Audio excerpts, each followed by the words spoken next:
সকাল 10টার মধ্যে স্নান কমপ্লিট করে একদম রেডি হয়ে বেরিয়ে পড়েছি গ্রামের বাড়িতে যাওয়ার জন্য। কারণ আছে গ্রামের বাড়িতে কালী পুজো আছে। আর হেলমেট পরলে আমি মোটেই মাথা এদিক ওদিক করতে পারি না। মন্দিরের সামনেটা আগে তোমরা যারা ভিডিও দেখেছো পুরোটা কিন্তু ছিল মাটির, এখন সেটা ঢালাই করে দিয়েছে, দেখতে খুব সুন্দর লাগছে, জায়গাটা বেশ অনেকটা বড়ও লাগছে। বোন ছিল উপোস, ওই জন্য কাকিমা বানিয়ে দিচ্ছে বোনের জন্য লুচি। আমি যেহেতু উপোস নেই সেই জন্য দুপুরবেলা আমি পেট পুজো করে নিয়ে একটু রেস্ট নিয়ে গেলাম মন্দিরের সামনে। সবাই এখানে মালা গাচ্ছে, আরও তো পুজোর কত কী কাজ থাকে সেইগুলো করছিল, আর আমি এখানে বসে বসে দেখছিলাম দর্শক হয়ে। সন্ধ্যাবেলা মা চলে এসছে, আর আমাদের এখানে যেহেতু কীর্তন হয় সেই জন্য সেখানে আমার দায়িত্ব পড়েছিল, আমার আর বৌদির দায়িত্ব পড়েছিল চা বিস্কিট দেওয়াতে, সেটাই করছিলাম। দেন তারপরে রাত্রিবেলা খিচুড়ি প্রসাদ পেয়ে মন্দিরের সামনে এসে বসলাম। ততক্ষণে ঠাকুরমশাই এসে পুজোর গোছানো স্টার্ট করে দিয়েছে, আর বেশ অনেকটা রাত অবধিই ছিলাম এখানে, সবাই মিলে পুজোও দেখছিলাম আবার গল্পও করছিল।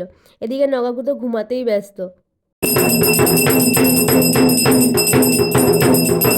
রাত 1টার সময় তারপর গেলাম ঘুমাতে। তো আজকের মতো ভিডিওটা এই অবধি, টাটা।